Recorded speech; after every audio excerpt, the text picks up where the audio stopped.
Kamusta po ang lahat? Amen. Yes! Amen. Napakabuti ng Panginoon. Ano po? At lagi niya tayong kinakatagpo.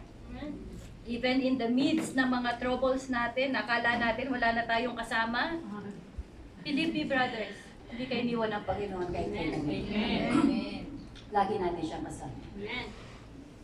Ang hindi ko maintindihan nung mag-umpisa tayo mag-praise and worship, na nag-choke na po ako. I rebuke every works of the enemy in the mighty name of Jesus. Nothing shall prosper in this place, but only Jesus alone ang siyang mapapurihan sa kalagitnaan namin. Hallelujah. Okay, tayo po tumuloy. Napakabuti ng Diyos. Actually, I had a difficult time to prepare this message because of some issues. Well, of course, at the same time, napakahaba po kasi ng storya nito. Imagine nyo po, chapter 25 binasa ko hanggang chapter 48. Hanggang 49 po pala, actually. No? Ang haba. Sabi ko, Lord, ang haba at ang daming revelation ng Lord. Lord, just give me kung ano yung kailangan ng mga kapatiran. At ako din. Okay. So, of course, ang title natin is Faith is Total Surrender. No? Palagi ko pong binabanggit sa inyo about Abraham because Abraham is the father of faith. Because his faith is totally surrendered. Kaya nga po, when faith is totally surrendered, everything that God has promised, nangyari po kay Abraham. In an instant. Kaya po merong passage sa Bible ang sabi niya, the blessing of the Lord needs no painful toil. Hindi ka daw po pinaghihirapan ng blessing ng Panginoon because that is the promise of Abraham. It is without painful toil if we are totally surrendered. That's why we are facing difficulties in life because we are not totally surrendered to the Lord. That's why I said, Lord, okay, let me teach this. Maybe also I'm not yet totally surrendered. So faith that works, faith that has power, is a faith that is totally surrendered. Kung makikita nyo po, no, when someone is being arrested, no, a criminal is being arrested, what they will do? Raise your hands. Both hands. Bakit po both hands? Surrender. For them to know, even the police personnel would know you're not holding anything. Because if you're still holding anything, that is not surrender. That's why we should have to open our hands, show our hands. It's empty, Lord. I'm giving it all to you. I am surrendering. Because there's no total surrender when you are still holding on something. And today we will learn, of course, we know the life of Abraham in everything. He asked, everything was given to him in a very easy way. And why do we toil? Why do we have this hardship to receive God's blessing? Simply because we are not yet totally surrendered. Because true faith is total surrender. Amen? Okay. And of course, many people misunderstand that what faith is truly is. Akala nila, they think faith is convincing God to bless their plans. You will make your plans and then you will pray, Lord, this is my plan, bless me. It is not that way. They make their own decisions, develop their own strategies, calculate every possibility, and then ask God to bless what they have already determined to do. Ganun po ba tayo? Mostly, di ba? Liligawan ko tong babaeng nito. Niligawan mo na lahat-lahat na bago mo sabihin, Lord, siya gusto kong maging asawa ha. It should be, you should pray first. The Lord will show kung sino yung tamang liligawan natin. Para smooth. Tapos magsisisi ka, Lord, bakit ganito binigay mong asawa sa akin? Ako ba nagbigay dyan? Di ba ikaw nanligaw dyan? Ikaw pumili dyan? Tama po ba? Lord, bakit ganito ang buhay ko? Teka, ikaw nagplano yan eh. See? So, but Scripture presents faith differently. Because faith is not about controlling God, faith is total surrender. Okay? And of course, many believers says, they trust God. Oh, isa tayo sa mga yan, no? I trust God naman. I trust God's process naman. No? Yet, they still insist on controlling every outcome. Oy, pinagkatiwala ko na kay Lord yan. Pinag-pray ko na yan eh. Pero wag ka. Lahat ng effort, ginagawa. Lahat ng paraan, ginagawa. No? They want God's promises. Amen? We all want God's promises. But on their own timetable. And through their own methods. We want God's plans, God's promises. Tama? Sinong ayaw?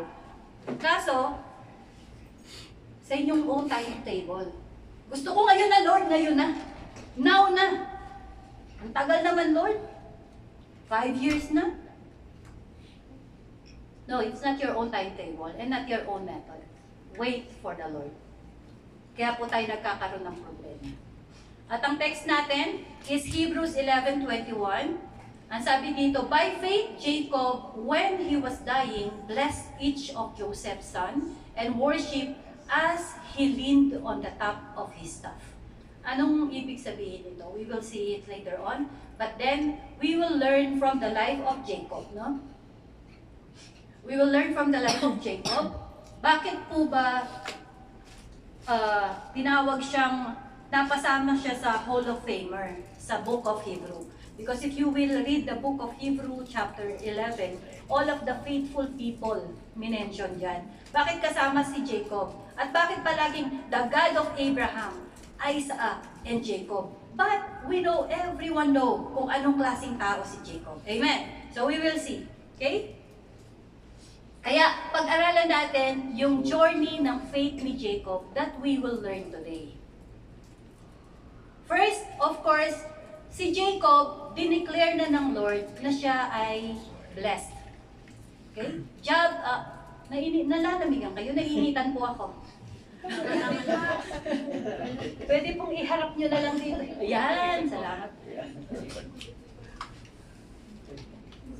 Okay, sige po, tuloy tayo. Okay? God already declared Jacob's future. Same as you. Bago ka palang ipanganak, God already declared your future. Do you believe that? Amen. God has something beautiful, wonderful plan sa buhay mo. Ang sabi nga po nung iba, God already written your life story. And its ending, it's very, very beautiful. Okay? Alam na po. Sige, tingnan natin kung ano yung life story ni Jacob. Masabi po dito, and Isaac was 40 years old nung mapangasawa niya si Rebecca. Okay? At pagkatapos daw po, wala silang anak for 20 years na. And then later on, si Isaac nagpray na para sa kanyang wife at siya nga po ay nabuntis. Kasi barren, no? Baog. Itong si Rebecca. Okay? At pagkatapos, sa 22, but the children nabuntis siya. Okay? Nag-conceive si Rebecca at but the children inside her struggle with each other. And she said, why is this happening to me? So Rebecca went to inquire of the Lord. Kumbaga nag-pray si Rebecca, Lord, bakit ang hirap-hirap naman ng pagbubuntis ko? Parang palaging may nagre-wrestling sa loob ng tiyan ko. So the Lord answered, ito po ang sagot ng Panginoon. And He declared to her, 2 nations are in your womb, and 2 people from within you will be separated. 1 people will be stronger, and the other, and the younger. Tama po ba nabasa ko? The people will be stronger than the other, and the older will serve the younger. Okay? So, this is already a prophesying of Jacob's future. So, kayo din po, meron na kayong na-prophesy na yung magiging future natin. Okay? At pagkatapos, sa 24, when her time came to give birth, there were indeed twins in the womb. So, they are twin. At ang pangalan po ay si Esau at saka si Jacob. Si Esau ang panganay, si Jacob ang bunso. Nung lumabas po sila, si Jacob nakahawak sa heel ni ni Esau kasi he wanted to go out first. Sa loob pala ng tiyan, nag-aaway na sila. Okay. So, ngayon, tingnan natin, no? Okay. Before Jacob was even born, God already spoke to Rebekah. Amen? So, meaning, yung kanyang future, it's already prophesied. The older shall serve the younger. Tama? Jacob had done nothing yet. Wala pa, baby pa lang siya. Wala pa siyang ginagawa, wala pa siyang education, nothing. He had no earnings yet, nothing. Wala pa siyang napapatunayan sa buhay. And yet, God has already decided kung ano magiging future niya. How amazing was that? Wala ka pang kakayanan ni huminga on your own, hindi mo pa kaya, but then God has already decided your future. And it is so beautiful future. Then the blessing was never something Jacob needed to steal. Tama? Hindi niya kailangang makipag-una. Ako muna para ako una maging blessing. Because in the old time, yung mga firstborn ang sila pong tumatanggap ng abundance of blessing. But then, dito pinapakita ng Panginoon na even sa panahon na wala pa po tayong kakayanan, ang Panginoon, dineclare niya na ang future natin. See? Ngayon, anong ginawa po ba ni Jacob? No? We are learning about Jacob's life. Si Jacob, ang ginawa niya, Jacob boasts Esau's birthright. Birthright is so important. If you are panganay, you have the birthright. No? If you are the eldest, all the blessings, ibibigay sa iyo ng tatay mo. May blessing din yung mga ibang kapatid, pero special ang panganay. Paano ba yan na Pau-Pau? Nag-uusap na sila dun eh. Nung kailan po nag-uusap sila? Ma, alin ba yung sa akin lupa at bahay? Buhay pa kami anak. Okay. Sabi sa Genesis chapter 25, verse 27 hanggang 34. Okay. So one day, when lumaki na tong dalawa, sabi sa 27, no? Lumaki na sila. Si Esau, he become a hunter. And because Jacob loved to eat meat, parang si Bernard, matakaw sa karne, mahilig sa karne. Okay? Naging favorite niya si Esau because si Esau ang lagi nagdadala ng meat kasi hunter siya. But of course, si Jacob naman, paborito naman siya ng nanay niya, si Rebecca. Kasi mahilig sa bahay lang magluto. Ako, paborito ako ng tatay ko kasi mahilig kaming magluto. Okay? Of course, dito pa lang makikita natin kung sino paborito. It is because yung hilig. No? Hilig ng tatay, pagkain ng karne, that's why his favorite is Esau. And then yung mother, because Jacob loves to help the mother, love niya si Jacob. And definitely, while the mother, no, si Rebecca, ay nandoon, nagluluto, definitely, I'm pretty sure, she already declared kay Jacob, alam mo, nung nasa tiyan kita, ang sabi ng Panginoon, ikaw daw ang siyang mas mahihigit sa kapatid mong panganay. So, he already knew that the blessing of the Lord is with him. Yet, anong ginawa niya? Okay, one day, while Jacob was cooking stew, basahin niyo na lang po sa bahay, no? I will summarize it. So, okay, one day, Esau came home hungry from hunting. And then, of course, Jacob, because he's a good cook, he saw an opportunity. He demanded Esau's birthright. Sabi niya, bago ka, pengi ako niyan. Okay, gutom na gutom. Alam niyo yung term dito, famished eh. Yung starving, yung kala mo mamamatay na siya sa gutom niya. Parang hindi na siya aabutan ng 5 minutes, patay na siya pag di siya nakakain. So, he approached Jacob, at sabi niya kay Jacob, pengi mo ako niyang sabaw mo na yan.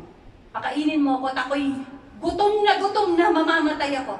Okay? Ang sabi po niya, no? Ni Jacob, ang sabi niya, bibigyan kita, but may condition. You have to sell your birthright to me. So, ano nangyari? Sabi niya, i-swear mo, kailangan mong sumumpa ka. Kasi napaka-importante po yung word of God noon, yung word of honor. Kapag sinabi mo yan, yan na talaga yan. Hindi pwedeng bawiin. Okay? So, anong nangyari? Swear mo! Sabi ni Jacob. Eto naman si Esau.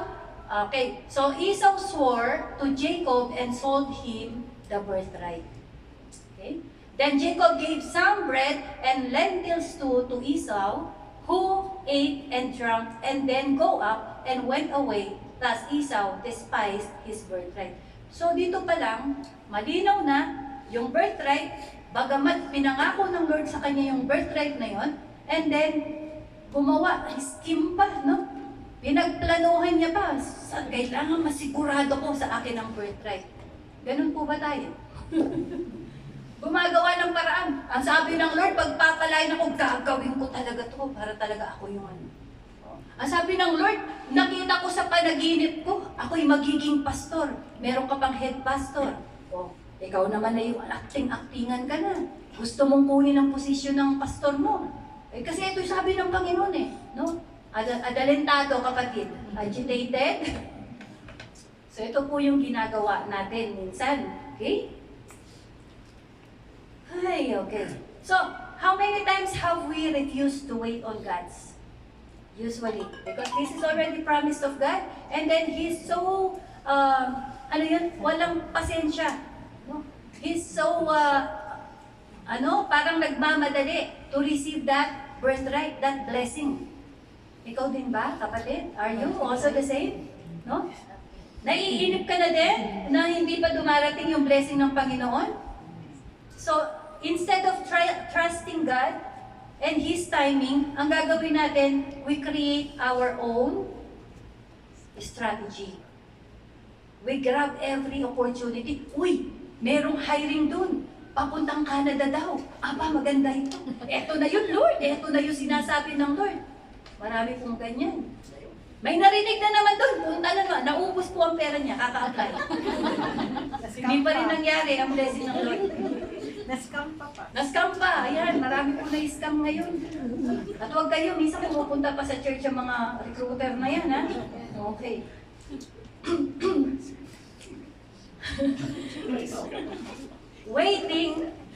Waiting po is a test of God. Okay? Because God is preparing you for that blessing muna. Hindi niya agad binibigay yan because God is preparing you to be ready. Kung ready ka na ba, pag tinanggap mo yung blessing na yan. So, impatience reveals our self-reliance. When you are impatient, saan ka na nakadepende? Naka-still depend on your faith or on your self-reliance? Yung kakayanan mo o yung gagawin ng Panginoon? Yung pangako ng Diyos o yung kaparaanan mo? Come on! No? We are in a way like this. At pagkatapos po, ano bang ginawa ni Jacob? Una, di ba? Siya ay schemer. Planado ang kanyang mga kilos. Kailangan talagang mapasa akin ang birthright. Ginawa niya po. At ano pang ginawa niya? Deceive ang kanyang father.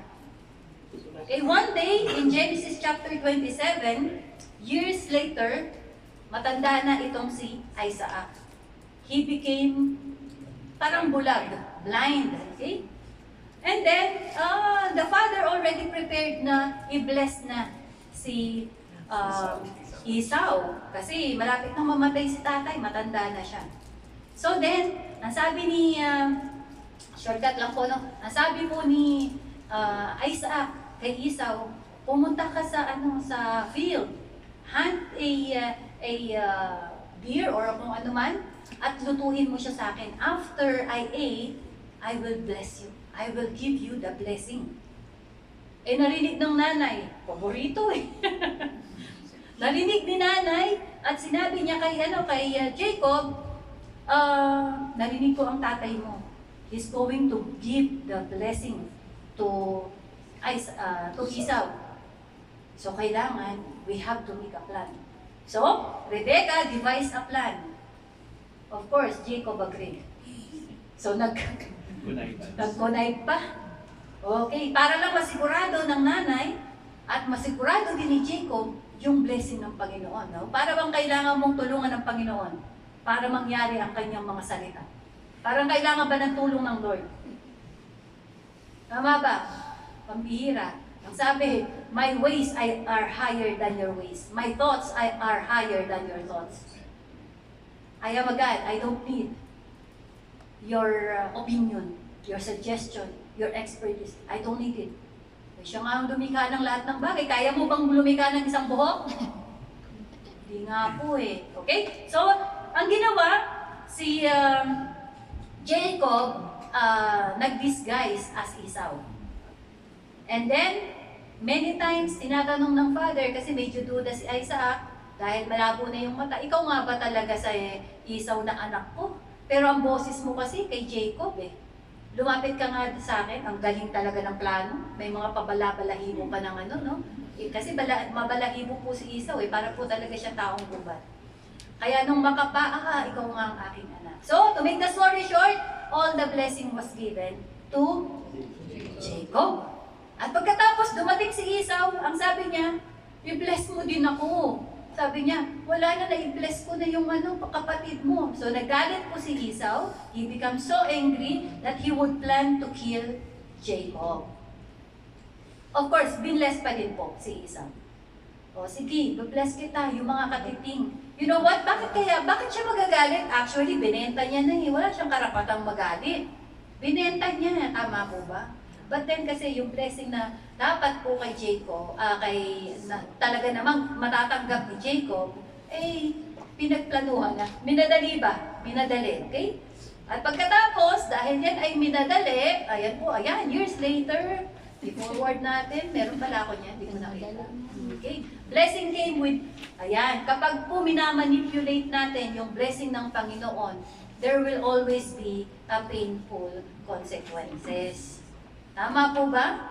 Amen. At pagkatapos, pag meron kang mga problema, consequences, napunta ka kunwari ng Canada at nandoon ka na pagdating mo doon, wala palang trabaho dito. Ang ganda-ganda ng trabaho ko sa Saudi, paupo-upo lang ako. No? Mudir.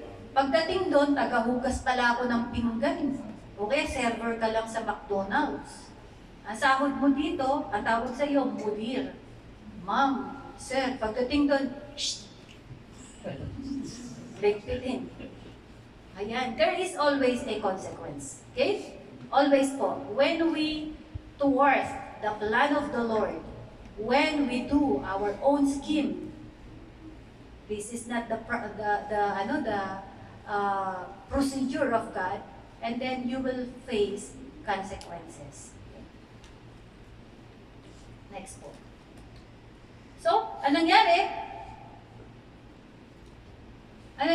Minsan akala natin na kapag nag-work yung plan natin, ito yung plano talaga ng Lord.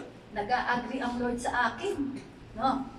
Kapag things seems to be all well, yung temporary success ba is not a blessing. Temporary. Kumbaga, because God, inalaw na pa rin dahil napakabuti ng Lord, pinagpapala ka pa din niya. Pero, temporary. Kasi bakit? God wants you to receive yung original plan niya, original blessing niya, intended blessing niya for you. Kaya nagkakaroon po ng mga consequences. So, ang ginagawa natin, we plan, and then we go to God, we pray to God, and ask Him to approve our plan. At pag nag-work siya, wow! Ito yung plan. Akala mo ngayon, tinulungan ko ang Diyos. Ano po yung ibig sabihin ng nasa Diyos ang awa, nasa tao ang gawa? Ay, hindi po ako naniniwala dun eh. Madalas po kasi ganyan ang ginagawa natin. Yet again, because of what happened, and because of plan of Esau to kill Jacob, the mother overheard it again, and sabi niya, you have to flee, no, to your uncle in a far place, Padan Aram, at sabi niya, doon ka na lang mag-asawa. But ang original plano is mawala siya doon so that Esau cannot cause him harm, cannot kill Jacob. So, there is a consequence, right?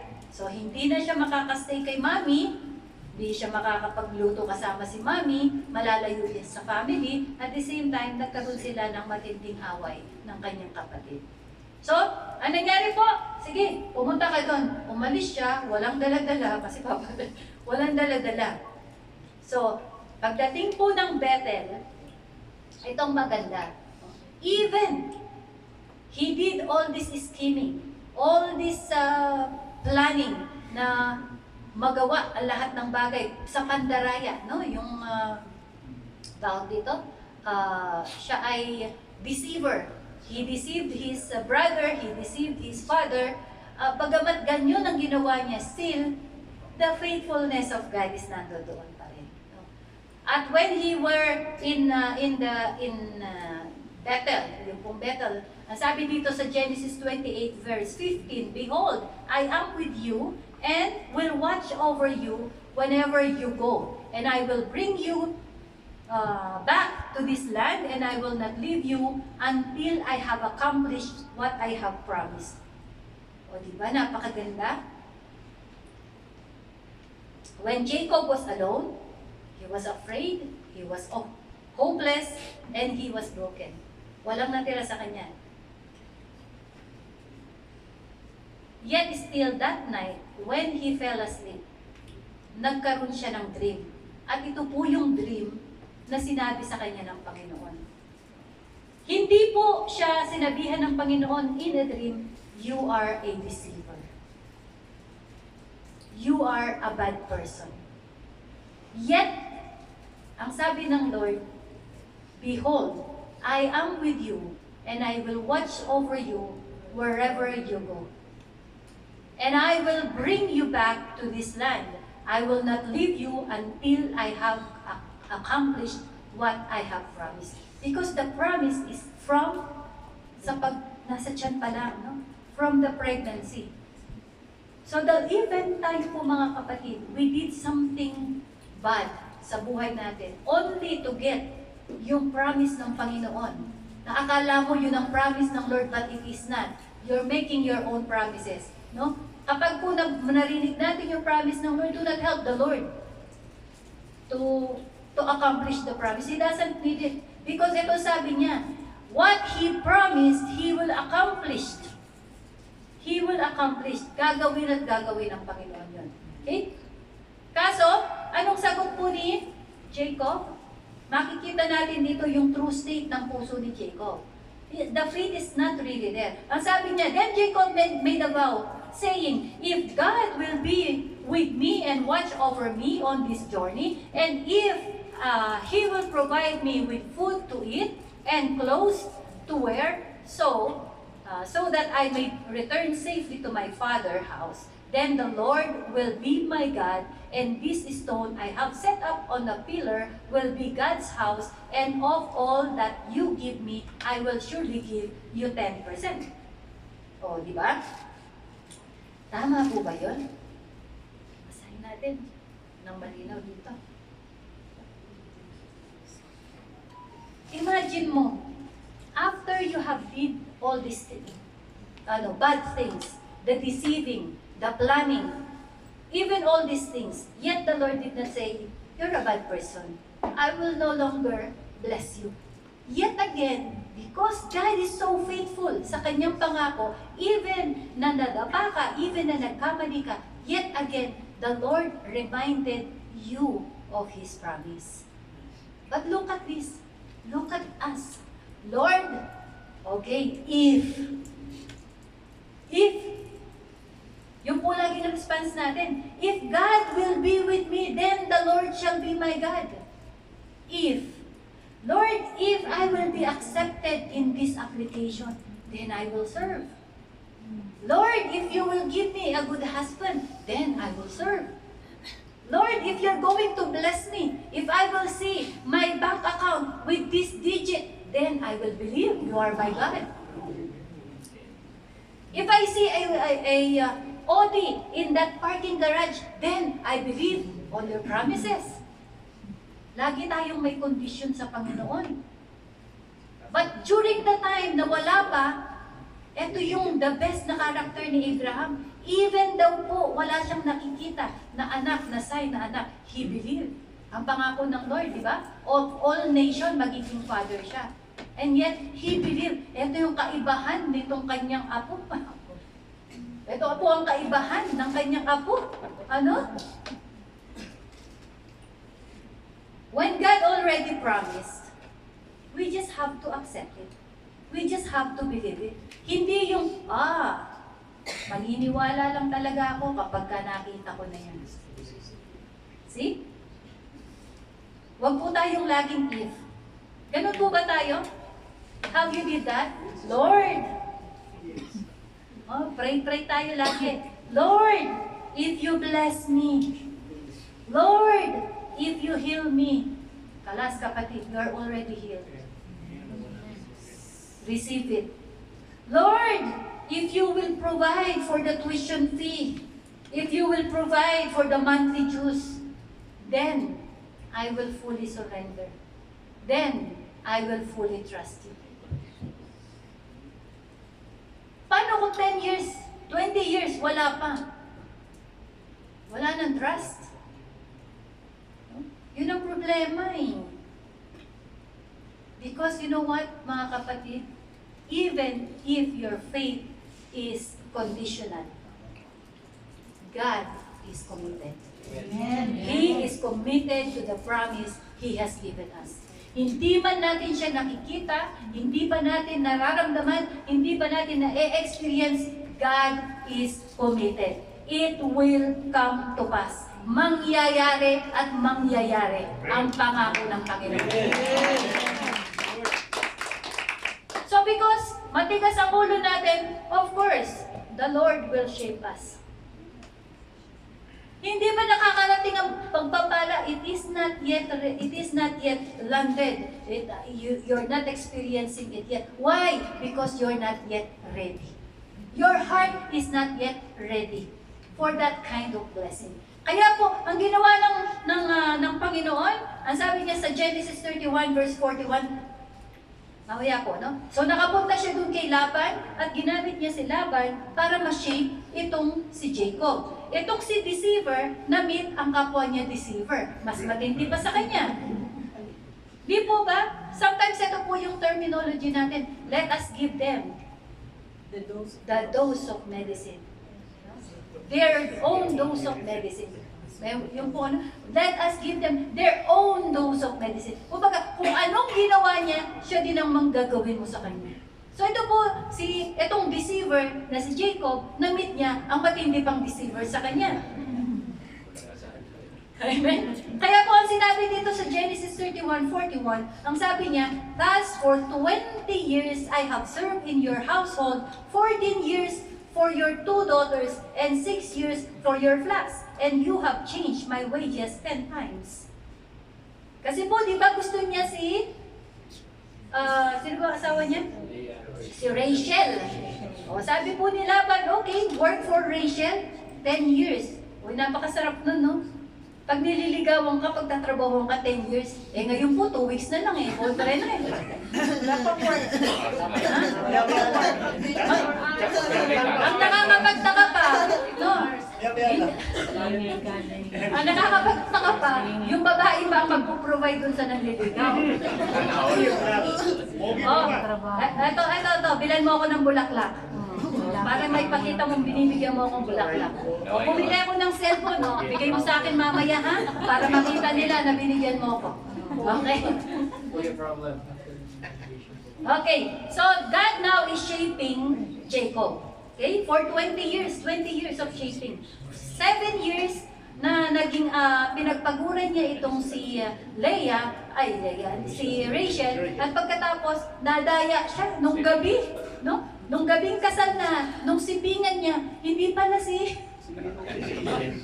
sobrang excited sa kanyang asawa. Hindi niya namalayan na hindi pala si Rachel ang kanyang kasipin, si Leah pala. O nang sabi po ng tatay si Laban, kasi tradition.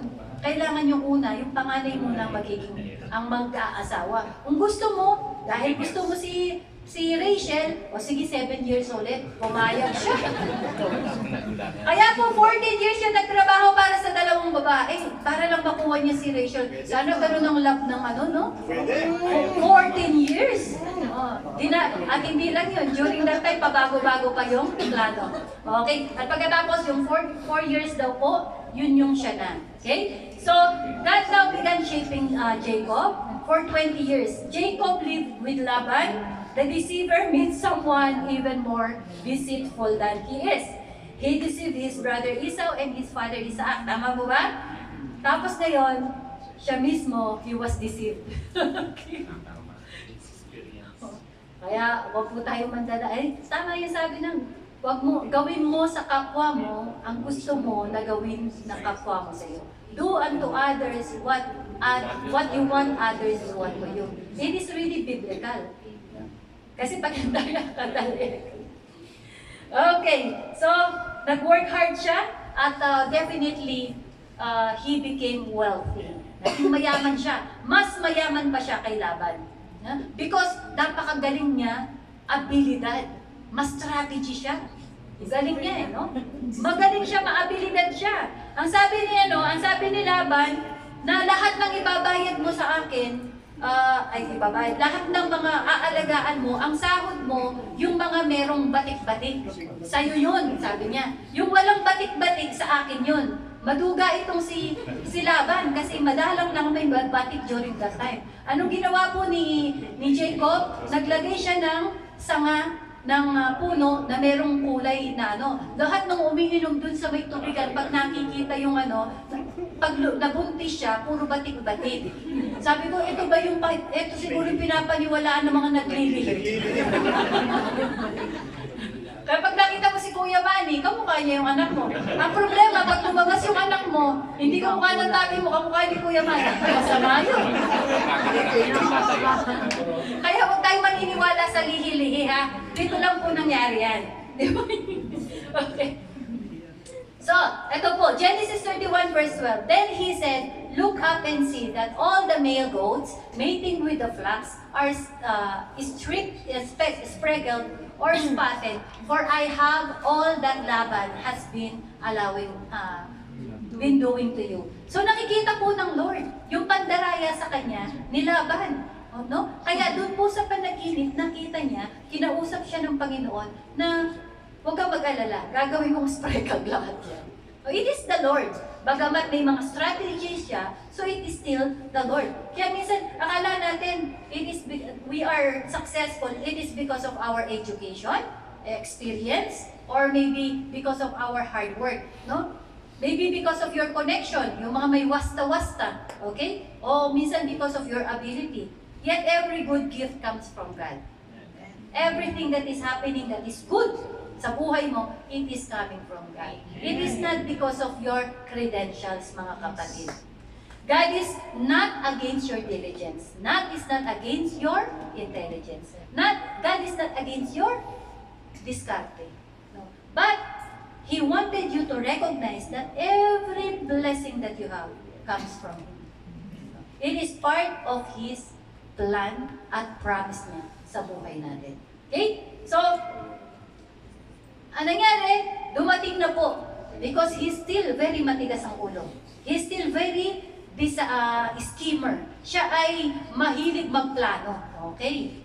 Magaling magplano, magaling mag-strategy si Jacob. Kaya akala niya, yung mga pagpapalang yun, it is all because of him. But yet, dumating ang pagkakataon. Alam, sino po ditong ayaw umuwi ng Pilipinas? Diba? Kahit nandito, mudir-mudiran tayo at malaki yung sahod natin, we still wanted to go home. Diba? There is this longing inside us that we wanted to go home.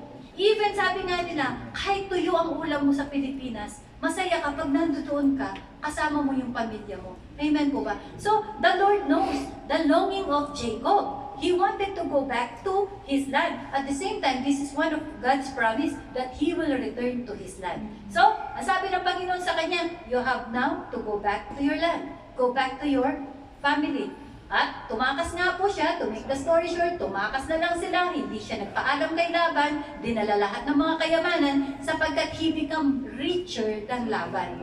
Imagine, yung worker naging mas mayaman pa sa amo niya. Yun po yung nangyari. So nung umalis siya, marami dala-dala ang lahat ng kayamanan. But here comes his number one fear. His brother. Kasi papatayin siya ng kanyang kapatid. Maging si Esau ay naging wealthy din siya at nagkaroon siya ng maraming mga tauhan. So, Esau is planning to kill him. Eto na naman siya. Bagamat, nung gabi, he prayed to the Lord. Nandito ba yun siya? Ayan. Dito sa Peniel, ang sabi niya, ayan, no? First time siya nag-pray. Nakita nyo? First time siya nag-pray. Kasi magaling siya. No? All his planning. But here comes. Darating ka sa pinakadulo ng iyong kakayanan. You will come to end of yourself. Ang sabi dito sa Jacob po, ang prayer niya, then Jacob declared, "O God of my father Abraham, God of my father Isaac, the Lord who told me, go back to your country and your kindred, and I will make you prosper." At tapos po sa verse 10, "I am unworthy of all the kindness and faithfulness you have shown your servant. Indeed, with only my staff I came across the Jordan, but now I have become two camps." So only this time, he acknowledged the Lord because of fear. Sometimes we are trusting the Lord when we are in that situation. Pag po fearful tayo, wala na tayong magawa, nandun na tayo sa end ng mga plano natin, ginawa na natin lahat ng kaparaanan, then hindi nag-work. Ito pa lang, tsaka kalalapit sa Panginoon. Tsaka mo siya i-acknowledge. Says 11, "Please deliver me from the hand of my brother Esau. For I am afraid that he may come and attack me and the mothers and children with me. But you have said, I will surely make you prosper and will make your offspring like the sand of the sea, too numerous to count." See? Nag-pray na siya. Pero, kabukasan, nagplano na naman siya. Di ba tayo ganito? Lord, may problema ako, Lord. Pwede ba ikaw na pong bahala? Sa'yo na yan, Lord. Eto na, nahiga ka. Alas 12 na. You're still planning. Ting, ting, ting, ting. Mamaya, chinek mo yung oras. Oh, it's already 1 o'clock. Lord, I will sleep. Bahala ka na. Ano kaya? Lapitan ko kaya yung kapatid. Diba? Are we like that? Nangyayari po lagi sa atin to, no? We pray, yet we do another thing. We pray that God heals us, but then, pumunta ka sa hospital, opinion, second opinion, third opinion, lahat na ng opinion nakuha mo na, hindi ka pa rin na-satisfied. Babalik ka ulit sa Panginoon. Lord, I pray and I claim that I am healed. Pumunta ka kay Google, ano nga ba itong sakit na ito? Bandang huli, mamamatay na ako. Pambihira. We are doing all these things. Right? Lord, I pray. Lord, ikaw ang magbibigay sa akin ng blessing that you are my you are blessing me. You are my Jehovah Jireh. Sino kaya ang pwede kong malapitan? Kahit na 10% na lang, sige na. Yung iba, 20% kinakagat na. Di po ba? Come on, mga kapatid. Let's stop it. No? Ito po yung ginawa niya. So, ang nangyari, yung plano niya, after niyang mag-pray, may plano pa rin. Sineparate niya yung family niya. So, pinalipat niya sa River of Habok para daw kung sakaling dumating si Esau, ay hindi sila lahat maubos. At least may matirang lahi na. Okay? Ngayon, dahil pinalipat niya ganyan, at nagpauna pa siya ng mga regalo. Ayan, yung mga suhol dyan, ha? Ang daming suhol na pinapadala. Sorry lang naman ang katapat. Suhol-suhol pa, okay. So, ang dami mong pinadala, sige, pinadala. At pagkatapos, pinaghiwalay yung kanyang dalawang family. At nung magmamadaling araw na, pinalipat niya na, nagpaiwan siya dun sa River of Habok. At meron daw po siyang nabit doon, a man at nakipag-wrestle siya. Okay? Ito ba yan? He wrestled. Ayan. Jacob encounter with God. During the night, Jacob got up and looked. Okay, ito po yung sinasabi ko. Sa 25 na tayo. When the man saw that he, 24, so Jacob was left alone, and there a man wrestled with him until daybreak. Mula gabi, magdamag. Magdamag sila nag-away, nagre-wrestling. Walang sinabi yung wrestling na pinapanood natin eh. Drama lang yun eh. Ito wrestling, magdamag. Okay? When the man saw that he could not overpower Jacob, he struck the socket of his hip and dislocated it, and they were, as they wrestled. Tingnan niyo po, no? Ito, nagtanong ako sa Lord eh. Lord, paano nangyari yun? Kasi sinabi dun, yun daw pong man doon, it is God. No? He wrestled with God, ang sabi doon. Ang pinagtataka ko, kahit na angel pa ito, samantalang ang mga angel, pag dumaan, naalala niyo po yung story ni David? Sa isang araw, 70,000 ang namatay. Eto si Jacob lang, umabot ng madaling araw. Ang kanilang away, you know what? Because it is not about power or yung lakas. This is about the wrestling of self-reliance and God-reliance. Gusto ng Lord na, di ba tayo lagi nakikipagbahagal sa Lord?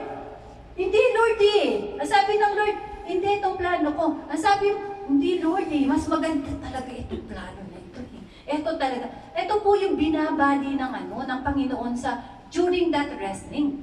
It is not about human power. It is yung mentality, yung heart ni Jacob.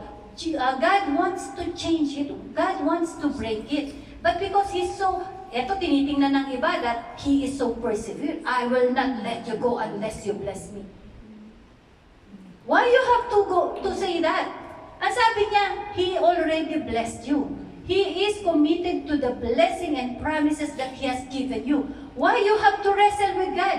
The thing is, that's why we wrestle with God, because we don't want the way God wants us to bless. The way God, the plan of God, ayaw mo, gusto mo yung sarili mong plano. That's why God wants to finish it. No? Tama na. So, tinapik lang. Imagine nyo, tamo tapik lang, ganyan lang eh. Nawala yung power niya. So, hindi po talaga yung human power or strength ang pinag-uusapan doon. It is yung puso niya. Gusto ng Lord na talagang mag-total surrender. At nung nawala yung lakas niya, at saka po siya nagkaroon ng panibagong identity sa Panginoon. Okay? Yan po yung turning point niya. At yung kanya naging state, ang sabi dito, ayan, yung transformation. Okay? Tinanong siya, no? Tinanong siya nung angel, ang sabi niya, what is your name? He answered Jacob. Jacob means, he is declaring his name. And Jacob means is deceiver, deceiver, supplanter, and schemer. Yun siya. Parang sinabi ko sa Lord, sino ka? Irene. Sinong Irene? Mayabang, prideful, mataray, mandaraya, Maganda. manduruga. Thank you po. Yan. Given na yan. Kaya. Yun po yung sinabi niya. But yet, ang sabi ng Panginoon, I will change it to Israel.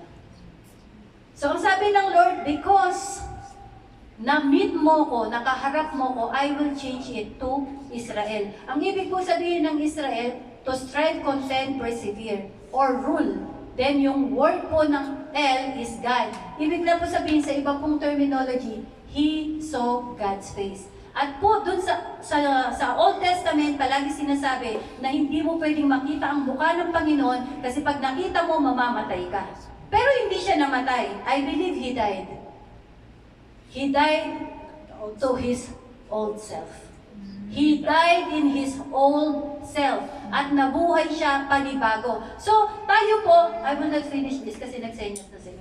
Ang sabi, tayo po, ganun din tayo. Alam nyo, we really have to die in our old self. Alam natin ang pangako ng Panginoon sa atin.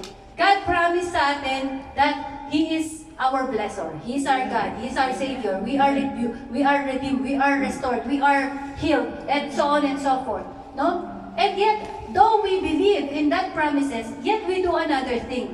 Tama? Mga Kristiyano pa rin tayo, but we're still doing our own capability instead of believing in God. So ano po nangyayari sa atin?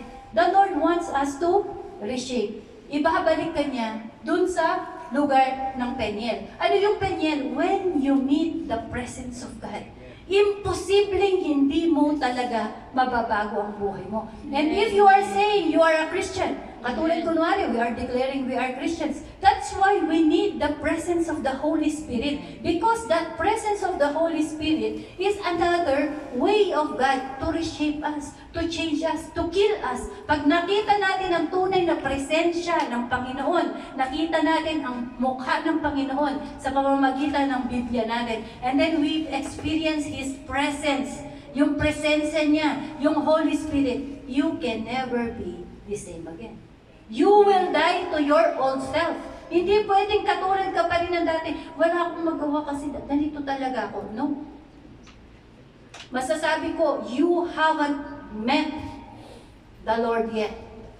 Kasi walang nakakita sa Panginoon na hindi sila mamamatay. And I do believe if you really encounter God, imposibleng hindi mamatay yung old self mo. Imposibleng hindi pwedeng, kasi pinanganak akong ganito. Bakit? Nung pinanganak ka, marunong ka na bang sumubo ng kanin? Lahat yan natutunan mo lang. Because you are like Jacob. Okay. Forward na po natin. Okay. Mahaba pala to. O ano? Okay, sa conclusion po tayo. Skip natin. That is the most important thing naman. Big, lagay mo nga sa conclusion, ano?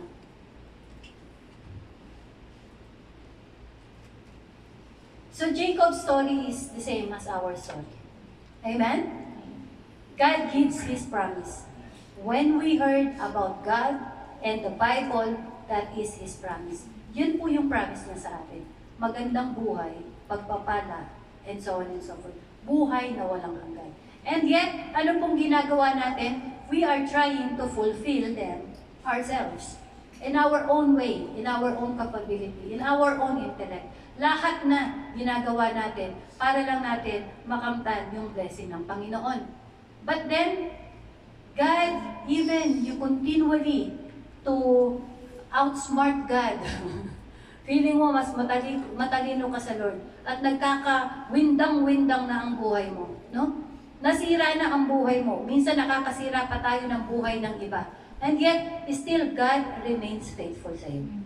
Hindi niya binabawi yung promise niya sa iyo.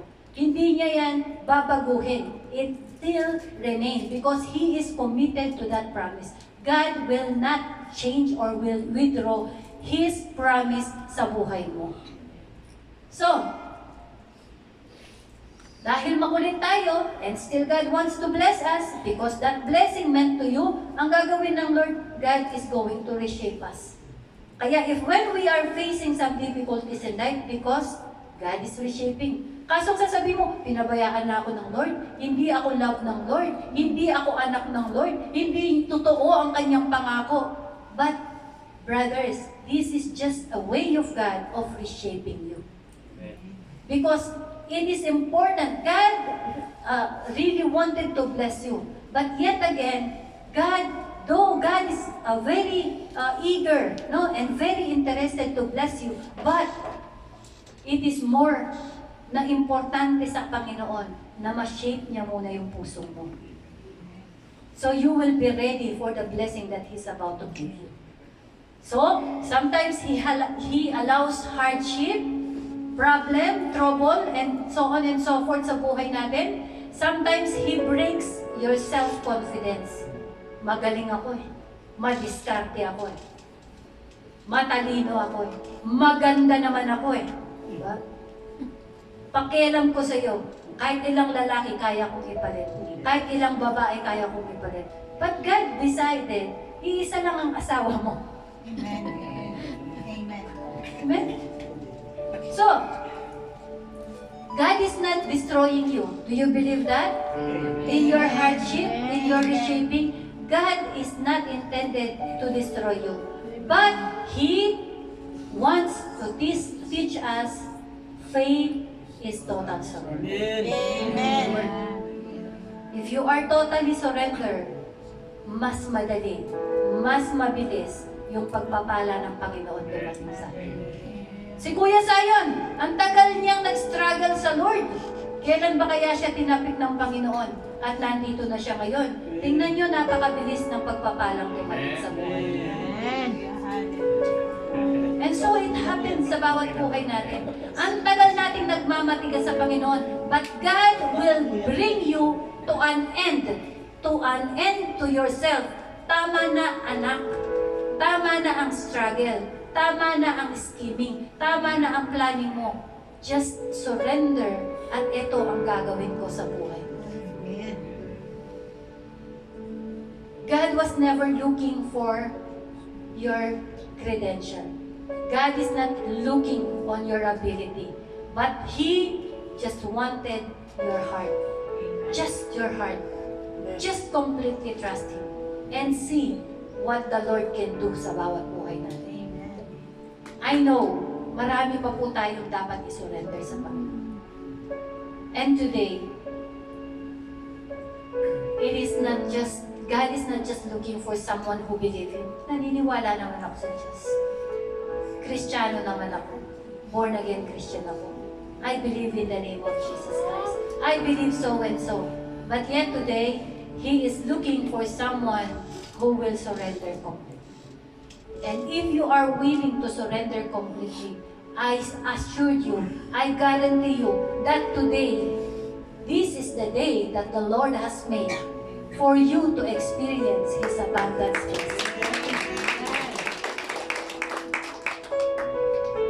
Let us sing the I Surrender, Kuya. Let us sing the song again, yung I Surrender, knowing that God is committed na matupad yung pangako niya sa bawat buhay natin. I do believe, naniniwala kayo maganda ang plano ng Panginoon sa bawat isa sa atin. Plano ng Panginoon na ikaw ay pagpalain.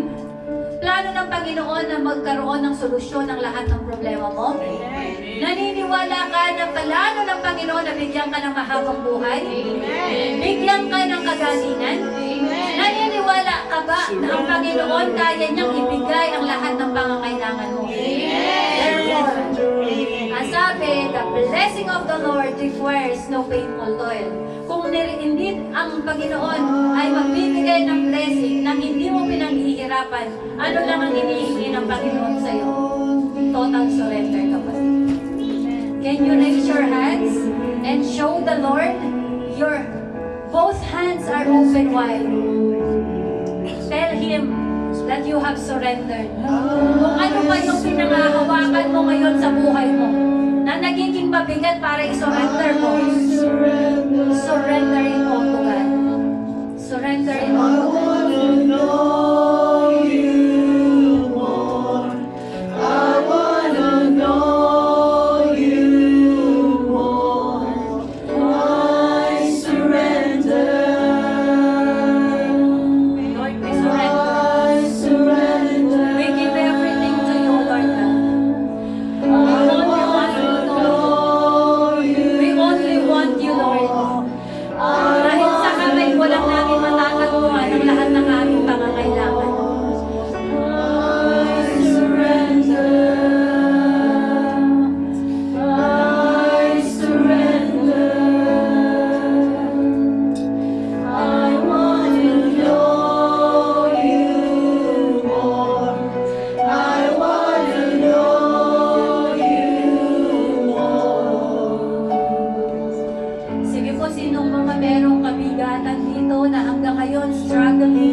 Matagal ka na nagbabattle sa buhay mo.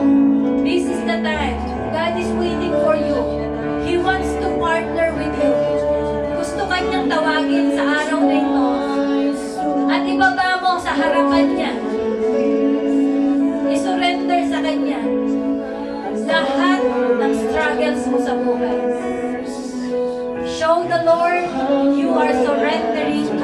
Lord.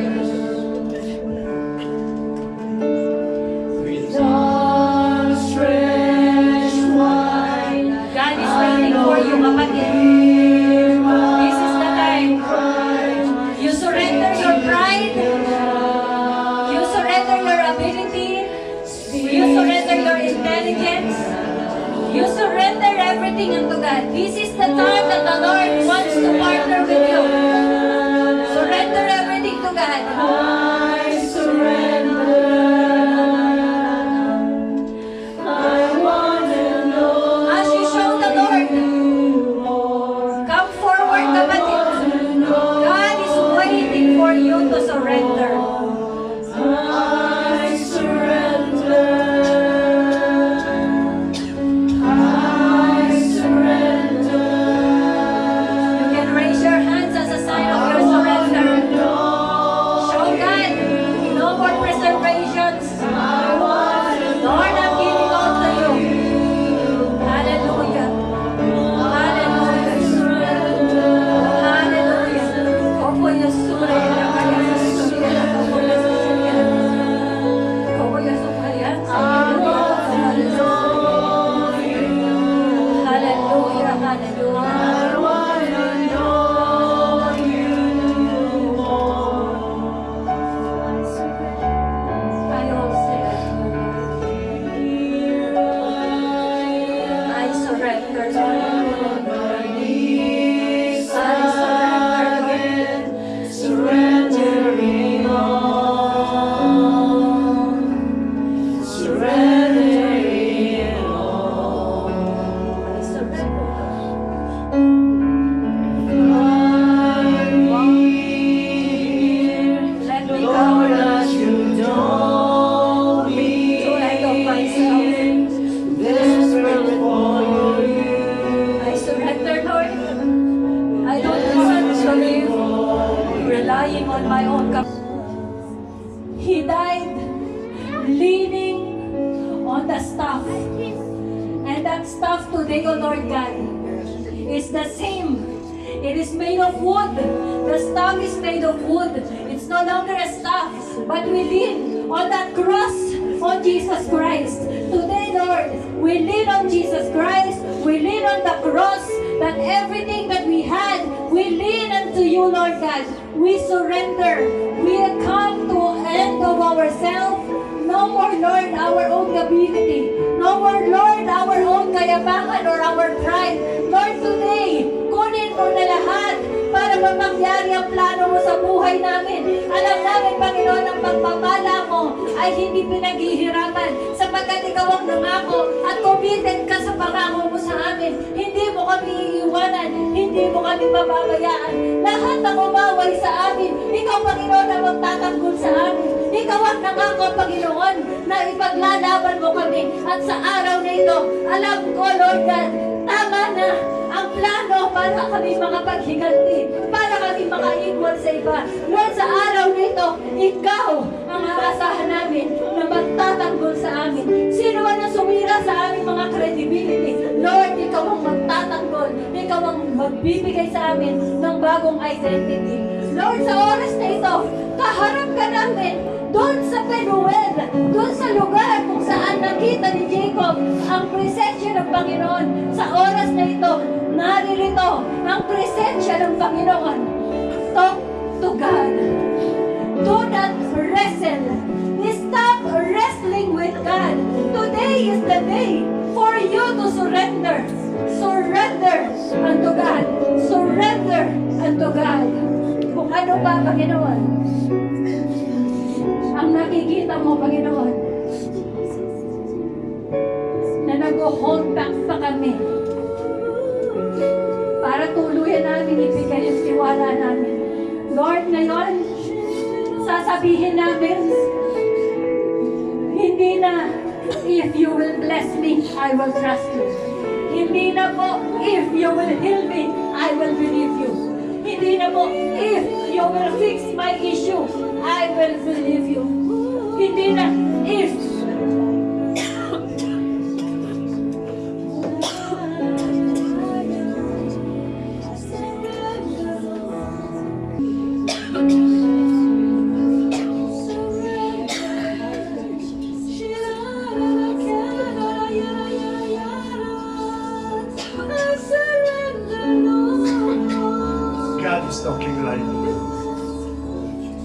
sa atin. Kailan pa kapatid, natatakbo ka sa tawag ng ating Panginoon? Kailan mo pa pagmamatikasin ang puso mo? Panahon na sa oras na ito, pagsuko natin lahat ng bagay sa atin. He's inviting now into His presence. Let go, mga kapatid. Ibigay niyo lahat ng bagay sa kanya. The moment na nagwiwindot kayo sa bawat isa po sa atin, hindi makakilos ang Diyos sa bawat isa po sa atin. You wanted us to heal. Maaaring matagal ka ng in pain. You are trying to hide. You are trying to pretend that you are strong. God is calling you right now. If God is touching your heart, again an invitation, teach every one of us. You can come forward sa stage na ito and we will pray for you. God said that whoever that comes and humble before His presence, I, the Lord, will never reject you. But I will embrace you so that you can feel my full presence. This is the promise of God to each every one of us. This is what He wanted us to do right now. Like Jacob, in order for Jacob to change and become Israel, he come to the presence of God. So while we are singing again, I would like to call each every one of us. Kung napipil mong may burden ka, kapatid, deny yourself. That's the only things that God can move something in your life. And while we're singing, God is still waiting for you to come forward sa stage na ito and we will pray for you. Let us sing.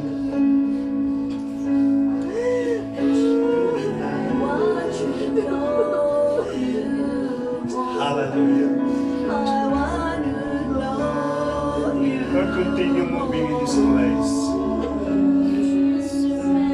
Touch the heart of Lord.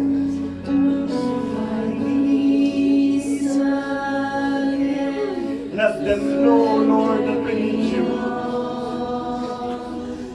Yet you are only our fortress. That with you, Lord, we have the peace of mind. We have the joy that the world cannot give. Those who've been betrayed by your friends, by your family, God wanted to heal you right now. God wanted you to experience His fullness in your life. Hallelujah. Yes, oh God. And I surrender.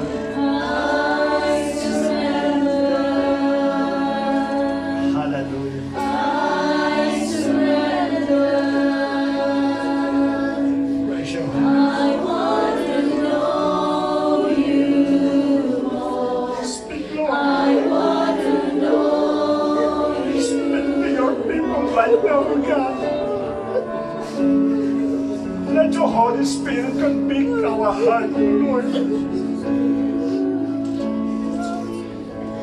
Enough of running from the presence of God.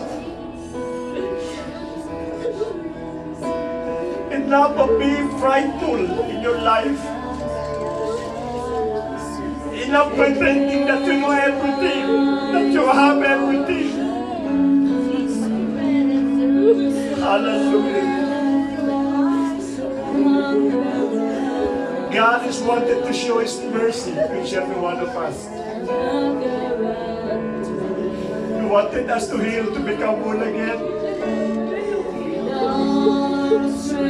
You've been broken a lot of times by every situation.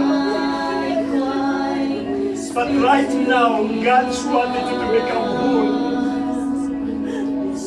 He wanted those things that was taken by you by the enemy. Those depravity that you experience, God is restoring unto you right now. Or what we get is only to surrender our life. Hallelujah. Praise your holy name, Lord.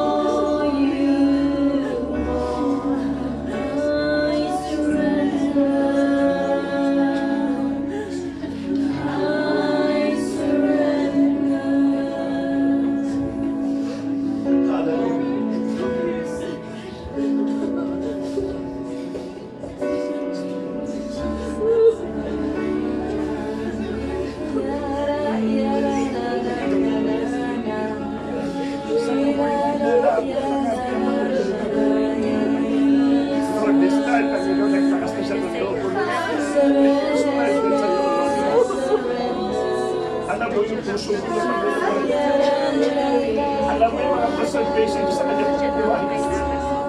Alam mo yung mga bagay na tumingin sa kanya. At this time, sa kanya, we thank you so much. You found the Lord that there is no other way except for you, Lord God.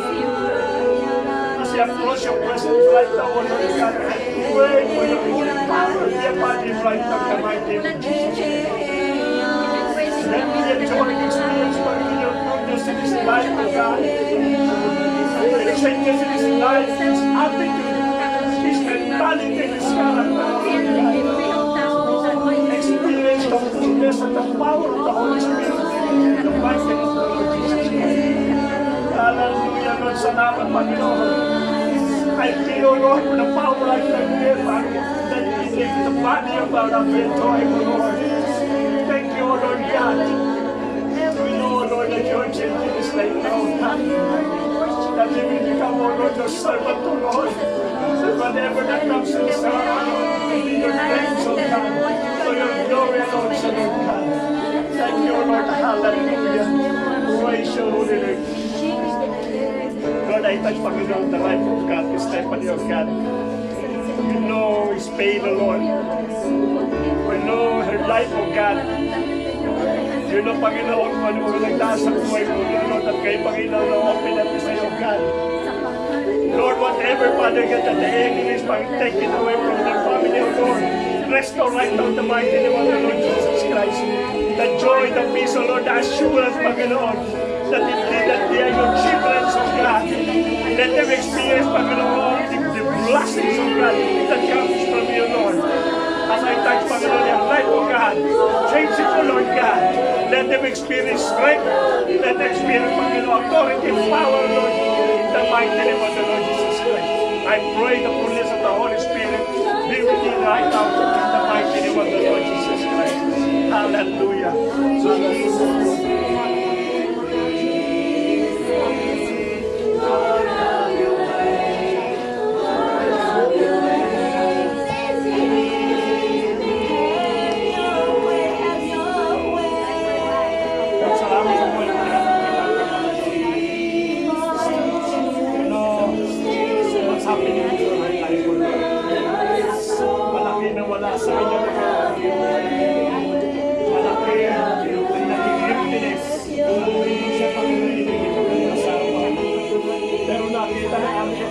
Lord, na lahat pa ng blessings.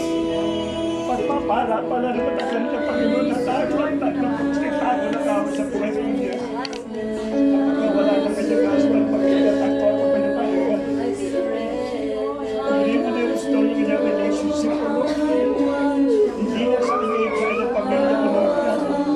Naniniwala ka ng Panginoon ng magulang ko natin, Jimal, magkuha kayo sa oras na ito. Sapagkat nakita mo lang paano po naglikto ng mga kapatid at ako na nagiging honest po sa iyo sa paglilikto. Hindi niyo pagkalawin natin si Mama. Reveal yourself to her, Lord, so that you can know, Panginoon, the most possible and objective para sa iyo, Lord God. Salamat, Panginoon, and continually, Father God, we declare for that prayer. The gift of faith, Lord God, and whatever, Father God, that is equip, Panginoon, sa buhay ko natin, di ba, paggamit mo, Lord. Dinideclare ko namin the mighty name of the Lord Jesus Christ. Salamat, Panginoon, sa lahat ng pagpapala, sa lahat ng blessings at kamakapit mo naman.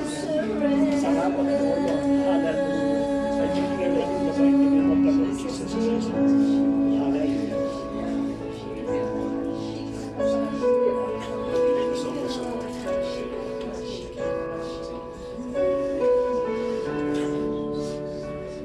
I pray for Lord someone for you. You gotta be. Dumadaan siya sa Panginoon.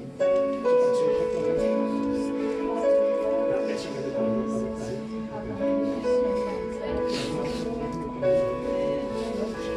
Alam namin na sa mga bagay.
Let us continue in the presence of our Lord.